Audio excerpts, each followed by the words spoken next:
All right, so I will say that this episode for me, I did like it a little bit more than the previous episode. And, some people might have switched it because I know a lot of people enjoy the Anantar storyline more and they enjoy the whole situation with Muriel and Farazan more. But I did enjoy especially the scene where we got Galadriel fighting the group of orcs within the forest. Overall, I think I got a little bit more from this episode that I was missing from the previous episode, which more so was the action. I'm more of an action-based type of person. Anyhow, starting out with Galadriel and Elrond, they have continued their disagreement, and it doesn't seem like it's going to end, especially by the end of this episode. It just seems like Elrond is just not going to budge at all. But they do come to a common ground to eventually go on to this trip to Eregion so that they can help aid Celebrimbor and stop Sauron. We do see a little quick montage of their travel as they're traveling on foot.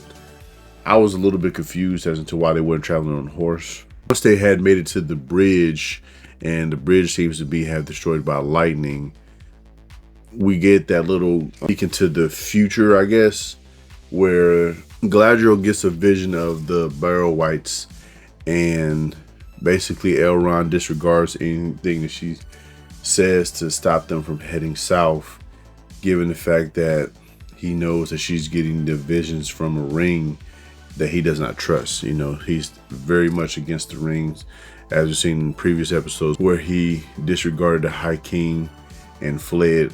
So anything that she says in regards to the rings, even though it can be true, he does not care. And that goes to show once they actually do travel there, and then the fight ensues with the Barrow-wights, and one of the elves get killed in the process.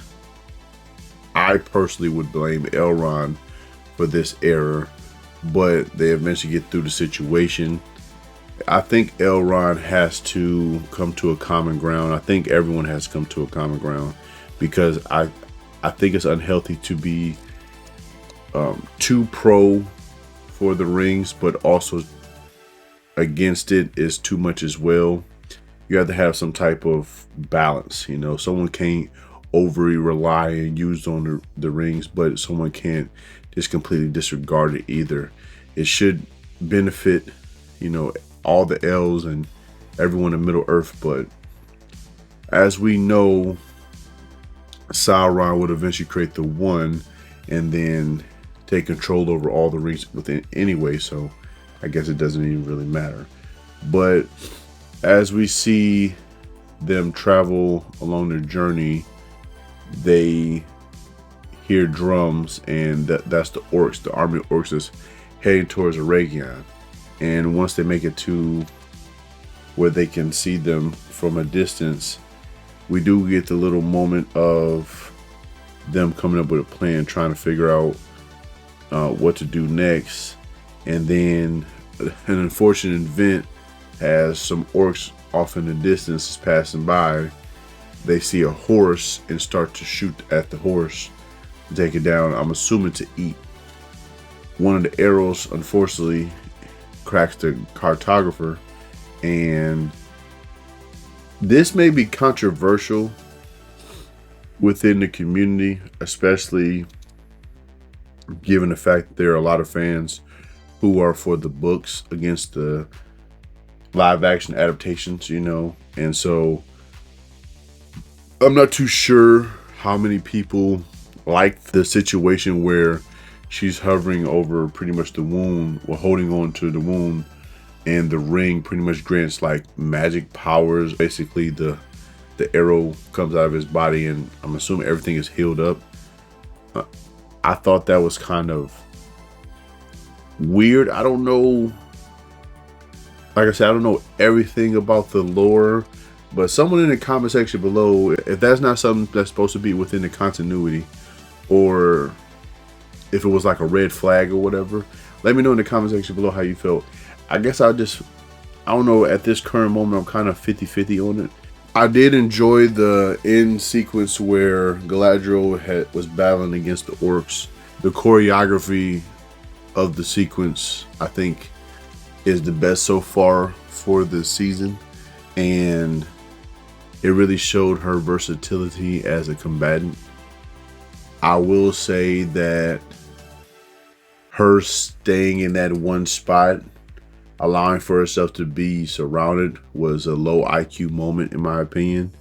I would assume to create distance and, obviously lure them away from the other elves that she was accompanied with, but to just sit up into the center, pretty much causing all that attention to yourself and then getting surrounded, it just was like, come on, you really believe that you're going to just defeat every last one, and then for Adar to come up and pretty much seize control of the situation, it's like, well, your chance of escape, anything that you might have thought, I don't know, was that just a suicide thing? Did you already go in with the mindset of, hey, I'm going to get captured anyway?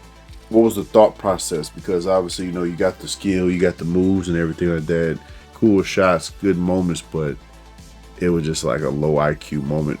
Overall, I would say the sequence was good, but that would be a minor gripe for me because I would assume someone of her caliber would have some sort of contingency plan for that measure and not trying to get captured, because maybe you could get back to the group, or maybe you could go another route and come from a different angle. It just, I want to see where they're going with it. I know that they are taking a lot of liberties within this stuff. There's some stuff obviously they're pulling from the source material, but then there are some new things that they're adding to it, and I don't know all of them. The differences between what's actually canon to the story, a new liberty or a new route they decide to take, I have no idea. The other gripe I think I have is, so certain characters or creatures or what have you, right, are considered very ancient and old, like Tom and Círdan, and then you have the Ents, the trees. And so I would like for them to more so play into that, because it doesn't really feel, and it could just be me, but it doesn't ever, I don't ever really get that ancient vibe.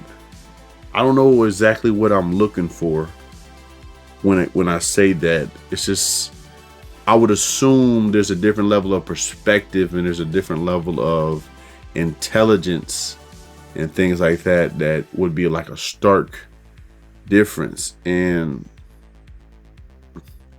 to some degree they show it, but like Círdan, like as soon as like with situation with the ring, he completely like yielded to it. And so it was like that kind of took away from how ancient he is in my eyes. How can you immediately yield to something like that?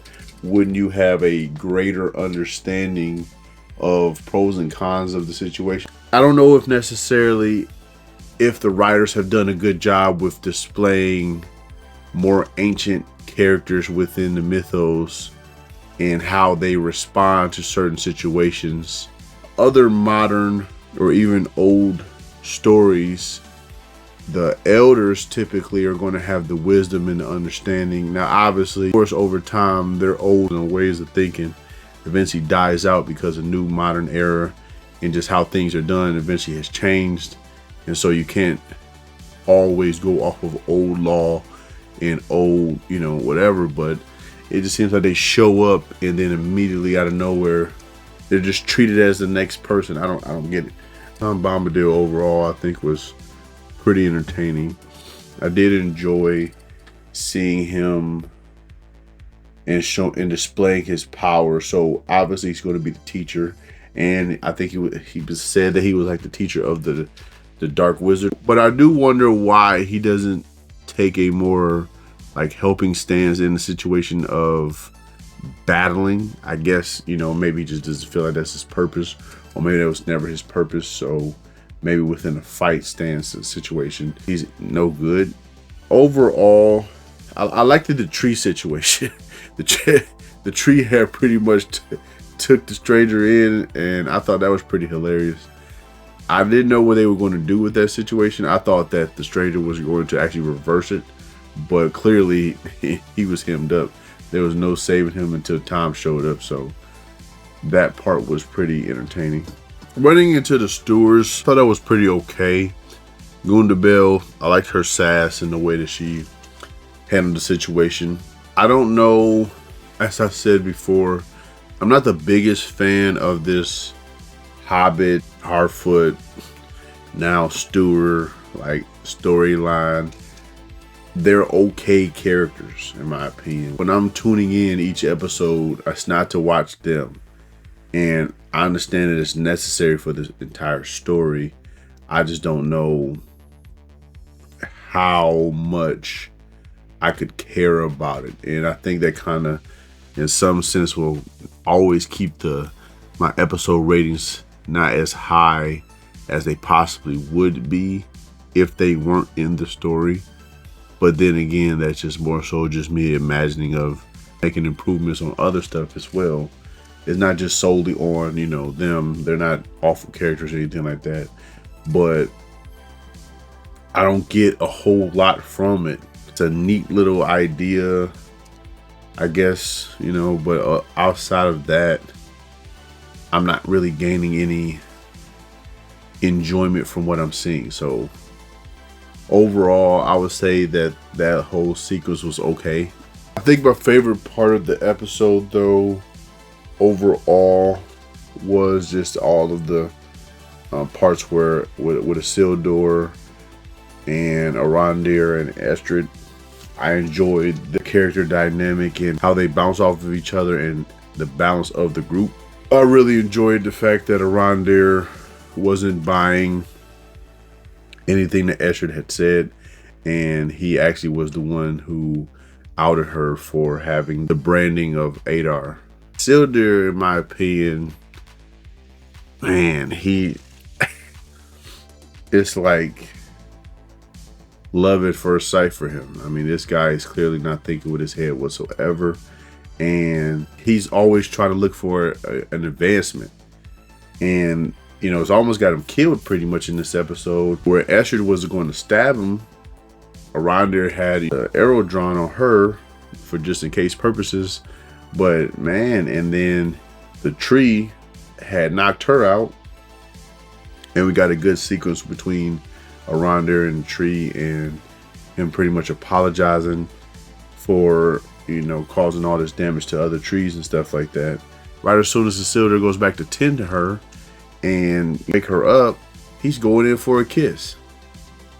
And the trees had released the prisoners and stuff like that with Theo, and so her betrothed shows up, and I ain't gonna lie to you, I got a good laugh out of that moment, where you could see like just the sorrow on his face of the woman that he's into obviously has chosen another, and it's just like, dude, like, come on, bro. Like, all of these instances over and over and over again, and yet you're still choosing somehow, some way, not only to forgive her but to pursue her. And I find that kind of crazy. But go on ahead and jump in the comment section below, like, comment, and subscribe, and thank you.